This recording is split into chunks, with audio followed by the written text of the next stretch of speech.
110번. 안전보건 교육의 교육 지도 원칙에 해당되지 않는 것은, 자, 우리가 지도 교육의 8원칙이라는 게 있는데요. 그 원칙에 대한 내용은 다 일반적인 상식적인 내용이에요. 교육을 할 때 어떻게 해야 되냐 물어본 거거든요. 누구 중심으로 해야 돼요? 교육을 받는 사람 중심으로 교육을 해야죠. 강사 위주로 하는 게 아니라. 그래서 맞는 말이고, 동기부여를 하면서 해야죠. 왜 이걸 해야 되는지 자꾸 동기부여를 해주면 의욕이 떨어지지 않겠죠. 오감을 활용한다. 오감 또는 오감이라고도 이야기합니다. 오감. 시각, 청각, 촉각, 미각, 후각 이런 것들을 이야기하고요. 어려운 것부터 쉬운 것으로 시작한다. 쉬운 것부터 해야죠. 예. 4번이 잘못된 원칙입니다. 앞뒤가 바뀌었습니다. 자, 쉬운 것부터 어려운 것으로. 전체에서 작은 것을 해야 됩니까? 부분으로 해야 됩니까? 부분에서 전체를 하겠습니까? 자, 전체에서 부분으로 강의가 돼야 됩니까? 부분에서 전체로 강의가 돼야 됩니까? 어떻게 공부하는 게 더 이해하기가 편하죠? 전체에서 좀 더 세부적으로 빠져 들어가는 게 맞겠죠? 그래서 전체에서 부분으로 이렇게 교육을 진행하는 순서가 있다. 그 순서들을 지도교육의 원칙이다. 이렇게 이야기를 합니다. 111번 다음 학습 지도 형태 중 토의법 유형에 대한 설명으로 옳은 것은 토의법의 유형입니다. 자, 첫 마디가 뭐라고 돼 있습니까? 66회의라고 이야기를 해버렸어요.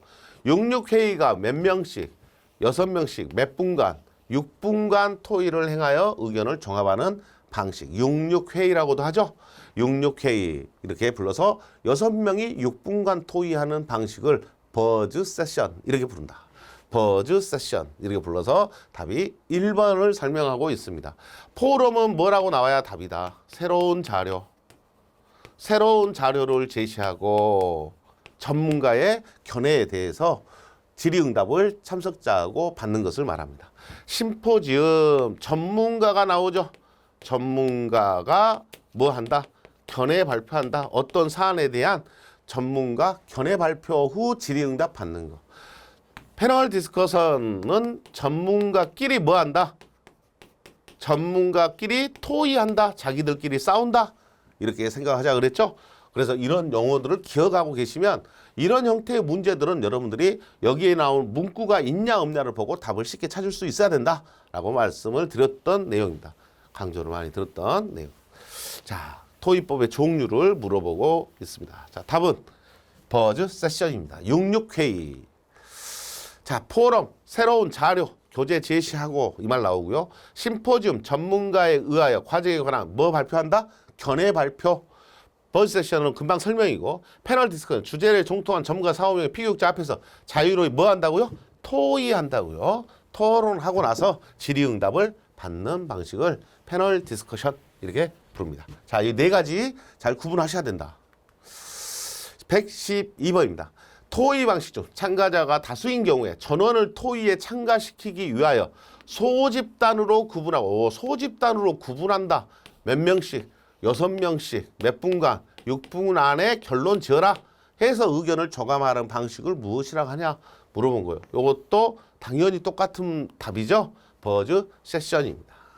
112번. 버즈 세션이 과거에는 패널, 포럼, 심포지움이 답이 되는 문제가 주가 나왔는데 최근에는 버즈 세션이 소개가 되고 있다는 겁니다. 여러분들이 자, 구분을 해 놓으셔야 되겠죠.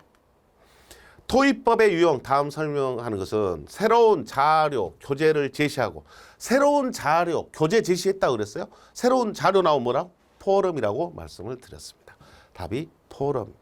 이렇게 쉽게 답을 찾기 위해서는 핵심적인 문구가 있냐 없냐를 기억을 하고 있어야 된다. 그래야 안 헷갈립니다.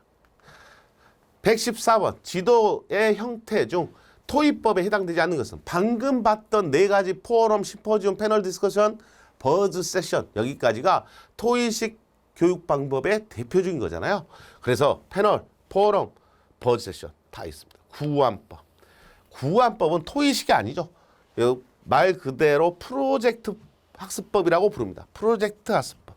자기가 하나의 주제를 정해서 자기가 그것의 주제에 맞는 활동 계획을 세우고 실행을 해서 결과를 얻어내는 그런 방법을 프로젝트법 이렇게 부릅니다. 자, 구안법, 프로젝트법 해서 학습자 자신의 흥미에 따라 과제를 찾아 자기 스스로 계획을 세워 수행하고 평가하는 학습이다라고 이야기합니다. 과정은 목표 설정, 계획 수립, 수행, 평가 이렇게 4단계를 가지고 있습니다. 그래서 누구하고 토의하는 게 아니죠. 스스로 학습하는 학습법에 해당이 됩니다. 115번 구안법의 4단계를 물어봤습니다. 자, 방금 봤죠? 뭘 하라고 그랬죠? 주제를 정하라 했죠. 그 주제가 뭐가 됩니까? 목적이 되겠죠. 목적이 나오면 계획을 세우고 활동하고 평가한다. 1번이 순서가 맞습니다. 1번 순서가 구안법 순서입니다. 자, 구안법, 프로젝트법.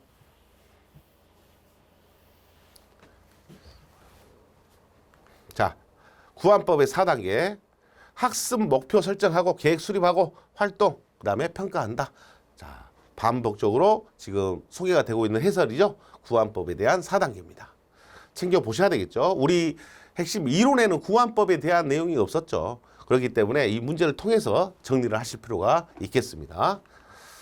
116번.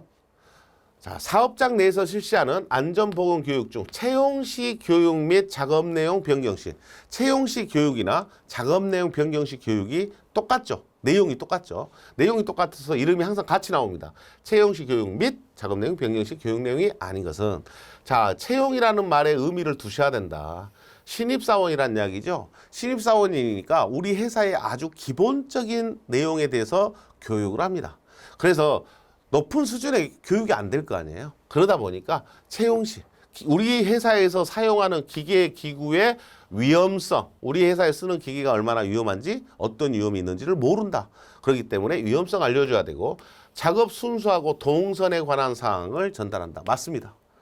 신입사원한테 우리 현장에 사용하는 기계의 위험성이 어떤 것이 있고 또 현장에서 작업 순수하고 움직이는 경로 이런 것들에 대한 안내를 해준다. 정리, 정돈 및 청소에 관한 사항. 처음에 입사하면 기본적인 일부터 하겠죠. 정리, 청소 알려줘야 된다. 맞습니다. 우리 공장에 쓰는 물질에 대한 자료, 안전보건 자료에 대한 교육 해줘야 되죠. 맞습니다. 작업 표준 안전 작업 방법에 관한 사항. 표준 안전 작업 방법 이 말 나오니까 이것에 대해서는 누구한테 하겠어요? 관리 감독자한테 하죠. 누구 교육에 있다? 관리 감독자 교육가 들어가 있습니다. 표준 안전 작업 방법 및 지도 요령에 관한 사항. 자, 내용 봐보실까요? 표준 안전 작업 방법 및 지도 요령에 관한 사항 하고 이 말을 빼버렸죠. 지도 요령 이 말이 들어가면 관리 감독자 교육이라는 걸 다 알아버려요. 그래서 이 말을 빼버리고 이 말만 쓴 겁니다. 하지만 표준 안전 작업 방법을 알려주는 것은 관리 감독자가 FM의 작업 방법을 알고 있어야 된다. 그리고 그것을 근로자한테 지도 감독해야 된다라는 취지로 이렇게 이야기를 하고 있는 거죠. 관리 감독자 교육은 공정의 유해 위험과 재예방 대책을 세울 수 있어야 되고요. 방법과 지도를 해야 되고요. 관리 감독자 역할과 임무를 알아야 되고요. 보건 직업병 예방은 다 들어가 있다겠죠. 모든 교육의 공통이라고 그랬습니다. 유해 위험 작업 환경 관리에 관한 이것은 근로자 정기 교육에도 있다고 해서 채용시가 아니라 근로자 정기 교육에도 똑같이 있는 내용이다. 법도 모두 들어가 있죠. 모든 교육에 들어가 있는 내용이 됩니다. 자, 그래서 중복된 것들을 잘 활용을 하시라 그랬어요. 그래야 기억하기가 쉽다. 이렇게 말씀을 드렸습니다. 자, 관리 감독자 교육 내용 다시 한번 여러분들은 읽어보시고 정리하셔야 됩니다. 자, 읽어보시고 예방 대책, 작업 방법, 지도 요령, 역할, 임무, 직업병 다 그다음에 유해위험 작업 환경 관리는 근로자 정기 교육에 들어가 있다. 마지막 법도 마찬가지죠. 다 공통입니다. 자, 117번입니다. 근로자 안전보건교육 중 관리감독자 교육 내용이 아닌 것은 작업 시작 전에 점검에 관한 사항, 작업 개시 전 점검할 사항 누구한테? 채용시 교육입니다. 채용시 교육이고 보건, 직업병은 다 들어갔다 하겠으니까 당연히 관리감독자 교육에도 있겠죠.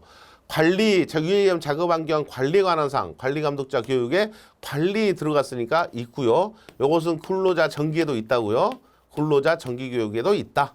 공정의 유해위원과 제2방 대체 관리감독자에 맞는 내용이죠. 1번입니다. 작업 개시 전 점검은 작업 시작하기 전에 점검을 해야 될 내용은 채용시 교육에 들어가 있습니다.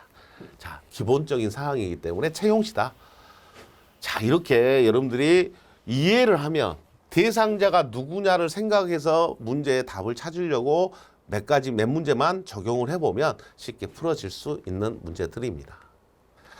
자, 관리감독자 교육 다시 한번 소개가 됐고요. 118번 작업 내용 변경 시 일용 근로자를 제외한 근로자의 사업 내 안전보건 교육 시간 물어봤습니다. 작업 내용 변경 시에는 몇 시간 교육 시간이 몇 시간으로 되어 있습니까? 자, 정기교육, 그다음에 채용시 교육, 작업 내용 변경 시, 그다음에 특별교육, 건설업 기초안전보건교육 이렇게 사업장 내 교육이 있고요. 정기교육은 사무직 또는 판매 업무 종사한 사람은 분기 3시간 이상입니다. 3시간 이상.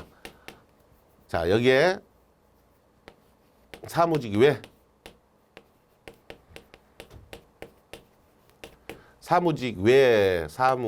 외의 근로자는 분기 6시간이죠. 다 이상이죠. 그 다음에 관리감독자는요. 연 16시간 이상입니다. 채용시 교육은요. 8시간 1시간이고요. 작업 내용 변경 시는 2시간 1시간이에요. 특별교육 16시간 2시간이고요. 건설업 4시간입니다. 자, 지금 여기에서 문제에서 물어본 건 뭐예요? 작업 내용 변경 시예요. 그러면 교육 시간이 긴 게 뭐라 그랬죠? 정규직이에요. 교육 시간이 짧은 게 뭐라고요? 일용 근로자예요. 지금 문제에서 일용 근로자를 제외한 근로자 했으니까 일용 근로자가 아닌 사람이니까 정규 근로자예요. 정규 근로자의 작업 내용 변경 시 교육 몇 시간이에요? 2시간이네요. 자, 이 표를 외우고 있으란 이야기죠. 문제 낸 사람 입장에서는 요 값을 외워라. 교육 시간 정도는 알고 있어야 되지 않냐라고 물어본 내용입니다. 여러분들이 실기 때도 나오는 내용이에요. 그래서 어차피 여러분들이 머릿속에 넣어 놓으셔야 됩니다. 그래서 이 표를 자꾸 한번 써보는 식으로 했으면 좋겠습니다. 자, 답은 2번입니다. 교육 시간 기억을 하셔야 되고요. 자, 저는 힘들게 썼는데 밑에 해설에 여러분 체계가 나와 있습니다. 나와 있는 내용이니까 참고로 보시고 정리해 주시기 바랍니다. 자, 19번입니다. 119번. 안전보건 관리 책임자 등에 대한 교육 시간 기준으로 틀린 것은, 자, 여기서는 안전관리자, 보건관리자, 그 다음에 전문기관, 안전관리를 대행하는 전문기관, 이런 전문기관 종사자, 그 다음에 재예방 전문지도기관 종사자, 여기 똑같죠. 안전관리, 보건관리 전문기관은 제조업이고요. 재예방 전문지도기관은 건설업의 안전관리 대행을 하고 있는 기관을 말하죠. 그래서 똑같고요. 똑같다는 말이 34, 24 똑같다고요. 신규교육은 다 34, 보수교육은 24. 그 다음에 안전보건관리 책임자의 보수교육, 안전보건관리 책임자는 사장님이라고 했잖아요. 신규 6시간, 보수교육도 6시간 똑같죠. 맞는 말이고요. 보수교육 얼마요? 24. 맞습니다. 신규교육 34. 맞습니다. 재예방 전문지도기관 종사 신규교육 24. 보수교육이 24라고요. 신규교육은 34로 똑같아야 된다라고 말씀드렸습니다. 자, 이것도 표로 나와 있었잖아요. 네. 4번이 지금 틀렸고요. 여러분들이 자, 요 표 기억하시죠? 기억하시고 계셔야 돼요. 사장님은 무조건 6시간. 그 다음에 나머지는 34, 24 다 똑같고요. 뭐만? 안전보건관리 담당자. 안전보건관리 담당자만 보수교육 시간만 있습니다. 8시간으로. 자, 34, 24 다 똑같아요. 그러니까 여러분들이 구분할 것은 안전보건관리 책임자 66, 그 다음에 안전보건관리 담당자. 이 안전보건 관리 담당자가 지금은 이제 20인 이상부터는 안전보건 관리 담당자를 두라고 돼 있죠. 그래서 20인 이상부터는 보수교육을 8시간 받는 안전보건 관리 담당자가 보수교육을 받아야 된다라는 취지고, 여기는 34, 24로 되어 있습니다. 자, 성면기관에 종사하는 근로자들까지 전부 34, 24로 되어 있습니다. 요 표 가지고 문제를 낸 거다라는 이야기입니다. 자, 120번입니다. 주로 관리 감독자를 교육 대상자로 하며 직무에 관한 지식, 작업을 가르치는 능력, 작업 방법을 개선하는 기능, 여기서 많이 들어본 용어 아닙니까? 그래서 이런 것들을 교육하는 내용은 가르친다 그랬고 개선한다 그랬고 했기 때문에 관리자에 대한 교육입니다. 관리자에 대한 교육 중에서 TWI, 산업 내 훈련, 누가 대상이라고요? 초급 관리 감독자. 초급 관리 감독자한테 하는 교육. Job Instruction, JIT를 불렀고, JMT, Method, JRT, Relation, JST, Safety. 그래서 작업 지도법, 여기는 작업 개선법, 인간관계법 또는 부하 통솔법이라고 했죠. 작업 안전법, Instruction, Method, Relation, Safety. 이 가운데 글자가 Job Safety Training. 자, 가운데 글자가 내용을 정하고 있다라는 이야기입니다. 자, TWI 교육 내용 4가지입니다. 기억나시죠? 답은 1번입니다. 자, 여기는요, 과장님, MTP, 이것도 관리감독자 교육이에요. 과장님이나 부장님 정도 선에 해당되고요. ATT, 여기는 최고 관리자,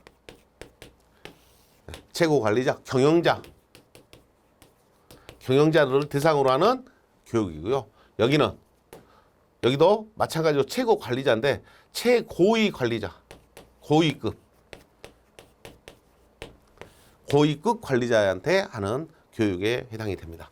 그래서 주로 ATP는 이제 뭐 국가로 따지면은 국가 관리를 하고 있는, 나라를 관리하고 있는 그런 관리자들 대상으로 하는 전반적인 교육입니다. 최고 수준의 관리 등급에 있는 사람들한테 실시하는 교육을 ATP 이렇게 부릅니다.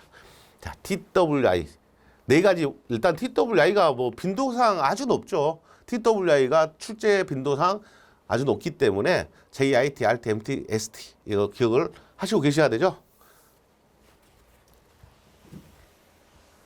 자, 해설에 참고 한번 봐보시기 바랍니다. 여기는 초급 관리자고요. 여기는 중간 관리자. 그 다음에 여기는 고위급, 고위 관리자, 최고 관리자 이런 의미고, 여기는 이제 주로 CEO에 해당되는 교육입니다. 최고 수준에 위치해 있는 사람들을 교육하는 전형적인 교육을 이야기하고 있습니다. 자, 여기까지가 우리 교육과 관련된 내용을 마무리하는 그런 내용이 됐습니다. 다음 강좌에서 이어서 진행할 수 있도록 하겠습니다. 수고하셨습니다.